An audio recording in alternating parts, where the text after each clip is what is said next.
Guys, makinig kayo ng mabuti kasi itong pag-uusapan natin ngayon, hindi ito masyadong nabibigyang linaw sa social media.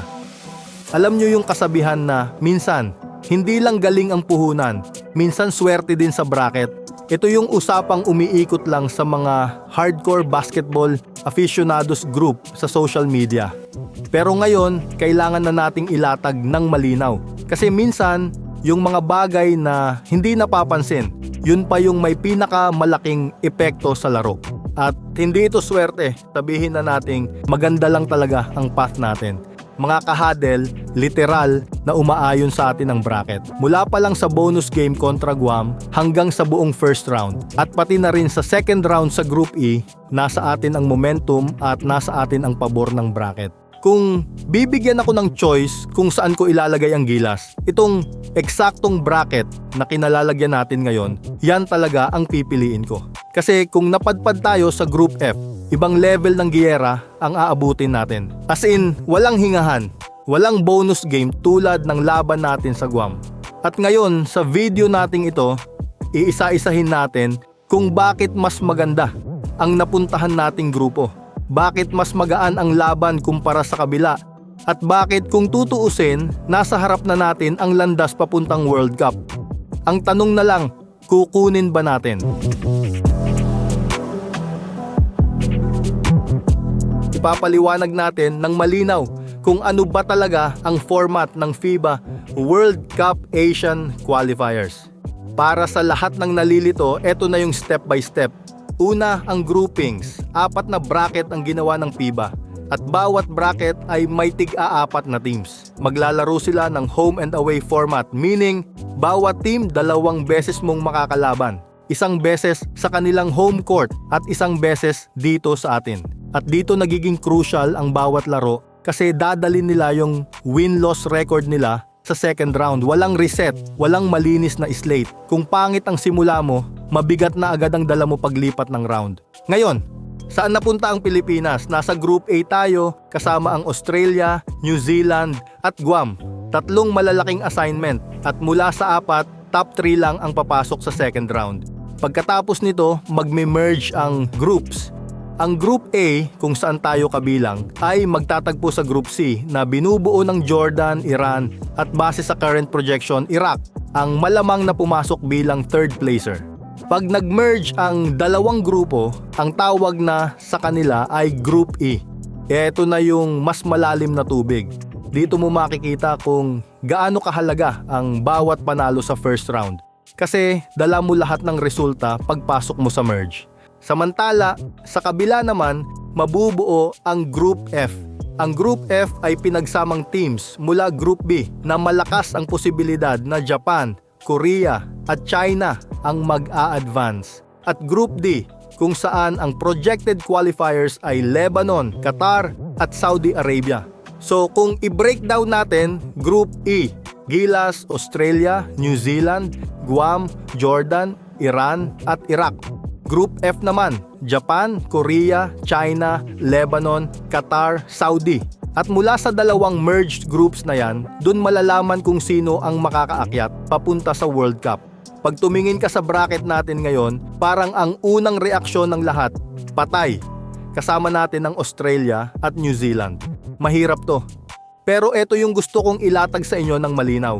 Deceiving ang bracket natin. Hindi lahat ng mukhang mahirap talaga. Para itong 2 kuweba sa bundok, yung una tingin mo madali kasi maliit lang ang bungad.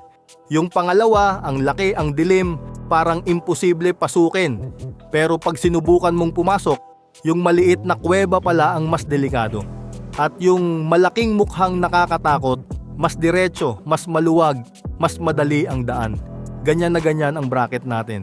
Sa panglabas na anyo, oo, Australia, New Zealand, mga bansang malakas sa pangalan, malalim na ang programa at may established na identity sa FIBA.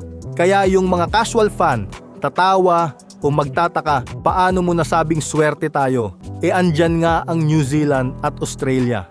Pero ito ang real talk, hindi sila ang tunay nating kalaban sa World Cup path.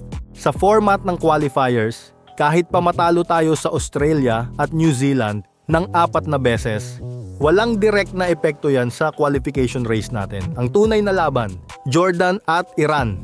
Dalawang bansang nasa parehong qualification zone natin. Dalawang team na kailangan nating banggain at talunin para makapasok sa World Cup. Hindi ko na masyadong isinama sa usapan ang Iraq o Syria.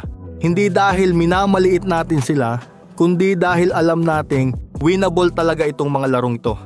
Tapos kapag pumasok ang Qatar sa top 4 ng Group B and D merge, nagbabago ang buong landscape. Ibig sabihin, mababawasan ng isang slot ang available na World Cup spots para sa buong bracket na yan. At dahil 7 slots lang ang available para sa Asia, 3 na lang ang natitirang slots para sa Group F. Kapag nakuha ng Qatar ang top 4 finish, automatic na ang top 4 finisher ay sa Group E. Qatar is not a weak team, lalo na ngayon dahil sa 10 naturalized players nila. Imagine this set of teams fighting for 3 spots only. Japan, Korea, China, Lebanon, Saudi Arabia, mga kahadel, mas delikado yan. Kasi lahat ng nasa listahang yan, pure Asian powers. Kung tutuusin pati Saudi, pinahirapan na tayo eh. Palong-palo ang mga match-up na unpredictable, high variance, at laging close games. You're not only dealing with skill, you're dealing with politics of standings, quotient wars, rivalry history, and tight matchups.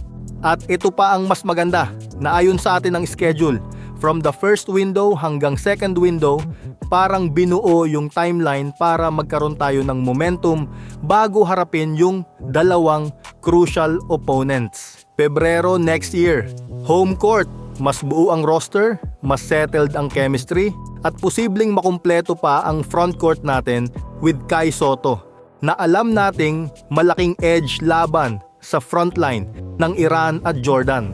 Ang groupings, tingnan mo ng buo, winnable sa first window. Protected tayo sa early damage, hindi katulad ng China at Chinese Taipei ay 0-2 na agad sa bigat ng grupo nila. Hindi ko naman sinasabi na wag na tayong sumubok manalo laban sa New Zealand at Australia. The point is, kahit matalo tayo sa kanila, pag nalampasan mo ang Iran at Jordan, pasok tayo. Plain and simple. At doon ako naniniwala na may edge tayo. Kapag buo ang lineup, kapag nandyan si Kai, kaya nating ipanalo ang Jordan at Iran. Hindi imposible. Pero sa huli, hindi format ang magdedesisyon.